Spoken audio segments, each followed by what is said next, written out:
ఇంకా channel subscribe చేయకపోతే చేసుకోండి మామ. నేను మూవీ చూస్తాను. ఇది డిస్నీ ప్లస్ హాట్‌స్టార్ లో తెలుగులో స్ట్రీమ్ అవుతుంది మామ. సినిమా అయితే చాలా బాగుంది. Core drama. ఎంగేజింగ్ తీసుకెళ్లారు మొదటి నుంచి లాస్ట్ వరకు. లాయర్స్ మధ్యలో ఫైట్ కానీ ఫైట్ కానీ చాలా బాగుంది. ఇంకా ప్లాట్ ఏంటంటే వచ్చేసరికి మామ, ఒక అమ్మాయిని రేప్ చేస్తారు. సో నిందితులకి శిక్ష పడిందో లేదో, కాకపోతే అది రొటీన్ ప్లాటే. కాకపోతే ఇక్కడ వీళ్ళు చేసింది ఏంటంటే, ఆ అమ్మాయి ఏంటంటే రేప్ అయిన అమ్మాయి విక్టిమ్ ఎవరైతే అమ్మాయి తను ఏంటంటే బ్లైండ్.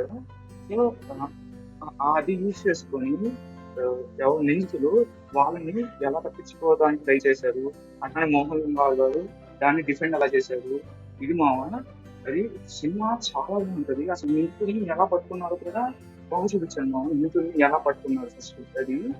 ఇంకా మొదటి నుంచి లాస్ట్ వరకు ఎంగేజింగ్ గా తీసుకెళ్తారు సినిమా. మోహన్ లాల్ గారి యాక్టింగ్ కూడా చించేశారు.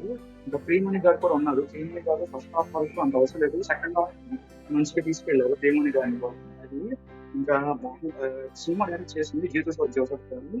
ఇంకా ఈయన దీని గురించి తెలిసింది మామ ఏంటంటే, దృశ్యం 1, దృశ్యం 2 సినిమాలు కూడా ఈయన తీసింది. ఇంకా ఇది కూడా బాగా చాలా బాగా తీశారు అట్లానే. అది ఇంకా చూసాను మామ, డిసెంబర్ ఫస్ట్ ఉంది. ఓ మై గాడ్ 2 తర్వాత లాస్ట్ ఇయర్ నా పరంగా ఇప్పుడు బెస్ట్ కోడ్ డ్రామాస్ అంటే ఓ మై గాడ్ పార్ట్ 2 తర్వాత నేరు మూవీ మామ అంతే. ఇంకా ఈ వీడియో నచ్చితే లైక్ చేసేయండి, నా ఛానల్ సబ్స్క్రైబ్ చేసుకోండి, గంట కొట్టేయండి.